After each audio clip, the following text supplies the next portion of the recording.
Horror कहानियां थी। चुड़ैल पार्ट 1। ऊंची ऊंची पहाड़ियों और घने जंगल से घिरा हुआ भैरवगढ़ गांव काली पहाड़ी के ठीक पीछे था। काली पहाड़ी यानी मौत का घर। भैरवगढ़ गांव तक पहुंचने का रास्ता बेहद दुर्गम था। लगभग 24 घंटे घने तूफान और तेज हवाओं की वजह से वहां के वीराने माहौल की कहानियां लोगों के दिलों को दहला देती थी। ऐसे बहुत कम लोग थे जो भैरवगढ़ गांव तक जाने की हिम्मत करते थे। लोगों का कहना था कि इस गांव के आसपास बुरी आत्माओं का साया मंडराता है। गांव के रहने वाले लोगों ने वैसे तो अपनी आंखों से किसी बुरी आत्मा या साये को नहीं देखा था, लेकिन गांव का बच्चा बच्चा इस बात को महसूस कर सकता था कि गांव के ऊपर कोई तो खौफनाक साया मंडरा रहा है। और उसकी वजह ये थी कि उस गांव में जैसे ही कोई लड़का 18 साल का होता, उसके 18वें जन्मदिन की रात ठीक 12 बजे अकस्मात उसकी मौत हो जाती। हर बार ये मौतें बड़े ही रहस्यमयी ढंग से होती, और इस बार सरपंच सुमेर के बेटे को 18 साल होने में अब बस 15 दिन बाकी थे। अजी सुनते हैं, हमारा बेटा भी कुछ दिन बाद 18 साल का हो जाएगा। कहीं वो डायन उसे भी खा गई तो। कैसी बातें कर रही हो? जब वो इस गांव में ही नहीं है तो कोई भी डायन या बुरा साया उसका कैसे कुछ बिगाड़ सकता है? उसे कुछ नहीं होगा। हाँ जानती हूँ, आपने उसे पढ़ाई के बहाने इस गांव से बाहर निकाल शहर भेज दिया है, लेकिन ये भी तो सच है ना कि वो बार बार यहाँ आने की जिद करता रहता है। वो चाहे कितनी भी जिद कर ले जानकी, पर मैं उसे इस गांव में कभी वापस नहीं आने दूंगा।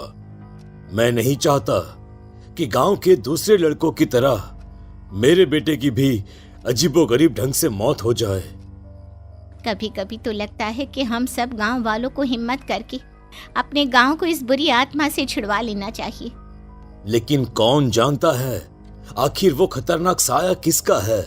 वो काली आत्मा कौन है जो रातों रात हमारे गांव के लड़कों को निगल जाती है?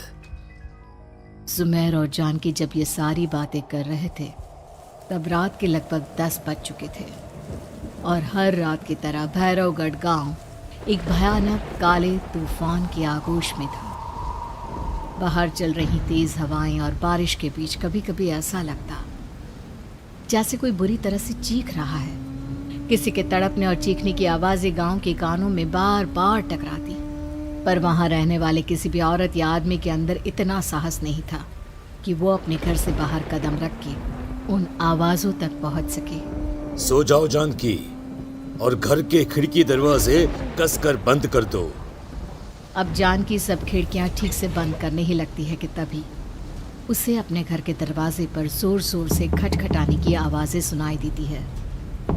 इन आवाजों को सुनकर जानकी और सुमेर के चेहरे डर से पीले और हाथ पैर ठंडे पड़ जाते हैं। जानकी, जानकी, इतनी रात कौन होगा? पता नहीं, ऐसा लग रहा है कोई बुरी तरह से दरवाजा खटखटा रहा है। अरे हाँ, पर किसी की आवाज भी तो नहीं आ रही। क्या करूं? दरवाजा खोल लूं या नहीं? कहीं ऐसा ना हो कि किसी को हमारी मदद की जरूरत हो। लड़खड़ाते कदमों से सुमेर दरवाजे के करीब जाता है और अपने कान को दरवाजे पर रख धीरे से आवाज देते हुए पूछता है, कौन कौन है? कौन है वहां?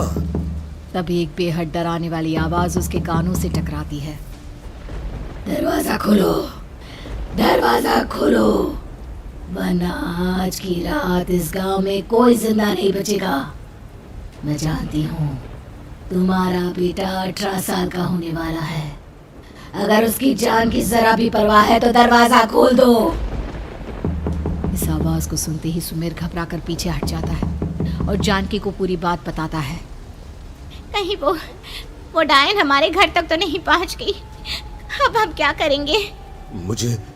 मुझे दरवाजा खोलना ही होगा जानकी। मेरे पास अब कोई रास्ता नहीं है। इतना कहकर सुमेर डर से अपनी दोनों आंखें कसकर बंद करता है और कांपते हाथों के साथ झटके से दरवाज़ा खोल देता है। तभी किसी के जोर से हंसने की आवाज़ सुमेर और जानकी को सुनाई देती है। उस आवाज़ को सुन दोनों दरवाजे की तरफ देखते हैं और सामने अपने बेटे राहुल को खड़ा देख दंग रह जाते हैं। राहुल के हाथ में उसका मोबाइल होता है जिसमें से वो आवाज़ बज रही थी। ये क्या मजाक है? और तू यहाँ, तुझे मना किया था ना गांव में आने को, समझ में नहीं आता क्या? 18 साल का होने वाला है तू।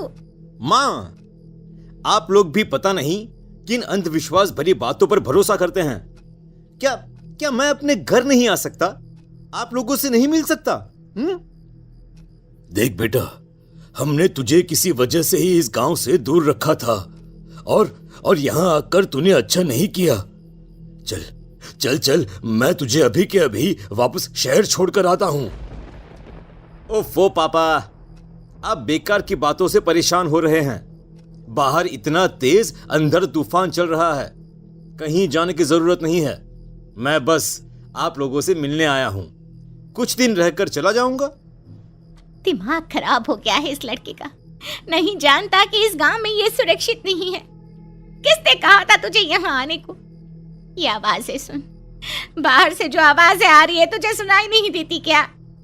अरे माँ, जब जोर से तूफान चलता है, तेज हवाएं चलती हैं, तो इसी तरह की आवाजें आती हैं। ये बहुत नॉर्मल है माँ। नॉर्मल होगी तेरे लिए बेटा।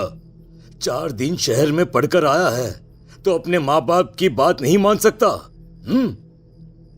माँ, मुझे अभी बहुत जोरों से भूख लगी है, पहले कुछ खिला दो, और रात भी बहुत हो गई है। हम इस बारे में कल बात करते हैं, ठीक है? राहुल के वापस आ जाने से जानकी और सुमेर की आंखों की नींद उड़ गई थी। खाना खाने के बाद राहुल तो अपने बिस्तर पर जाकर सो गया, लेकिन जानकी और सुमेर पूरी रात उसके कमरे के बाहर पहरेदारी करते रहे। उन्हें पल पल इसी बात का डर था कि कहीं उनके बेटे को कुछ हो ना जाए। रात बीतती है, सुबह का सूरज निकलता है। अब जैसे ही वो राहुल को नींद से जागते देखते हैं तो उन दोनों के दिल को सुकून मिलता है। अरे माँ, पापा, आप अभी तक यहीं बैठे हैं? क्या पूरी रात सोए नहीं? जिनकी जवान बेटी की जान को खतरा हो, उन माँ बाप को नींद नहीं आती बेटा। बेटा, अब तो वापस शहर चला जा। देखो माँ, मैं किसी जरूरी काम से इस गांव में आया हूं, और वो काम पूरा होने के बाद मैं खुद यहां से चला जाऊंगा। काम? गांव में तेरा क्या काम है? पापा, मैं बचपन से ही इस गांव के बारे में बेहद डरावने किस्से सुनते आया हूं, इसीलिए अब मैं उन्हीं किस्सों के ऊपर डॉक्यूमेंट्री फिल्म बनाऊंगा। रिसर्च करना चाहता हूं कि आखिर सच्चाई है क्या। हे भगवान, लो जी, सुन लिया, और भेजो इसे पढ़ने के लिए शहर। मैंने आपसे पहले ही कहा था, मेरी बहन के पास दूसरे गांव भेज दो। ना ये शहर जाता और ना उल जुलूल की बात इसके दिमाग में आती। जानकी और सुमेर राहुल को समझाने की बहुत कोशिश करते हैं, पर वो किसी की बात नहीं सुनता और अपना कैमरा लेकर गांव की पास वाली काली पहाड़ी की तरफ निकल जाता है। अब राहुल जैसे ही काली पहाड़ी पर पहुंचता है, उसकी नजर पहाड़ी के ठीक बीचों बीच बनी एक पुरानी झोपड़ी पर पड़ती है। यहाँ भी कोई रहता है क्या? ये इंटरेस्टिंग होगा। राहुल की आवाज पहाड़ों से टकराकर उसके कानों में सुनाई दे रही थी। उसने चारों तरफ का नजारा देखकर वहां की तस्वीरें अपने कैमरे में उतारना शुरू कर दिया। तभी अचानक राहुल ने अपने कैमरे में खींची हुई तस्वीर को जूम करके देखा, और उसमें उसे जो नजर आया वो देखकर राहुल की होश उड़ गए। क्या सचमुच उस गांव के ऊपर किसी बुरी आत्मा का साया था? क्या राहुल की जान बच पाएगी? क्या देखा था राहुल ने उस फोटो में जिसे देखकर वो दंग रह गया? इन सवालों के जवाब जानने के लिए देखिए इस कहानी का अगला भाग।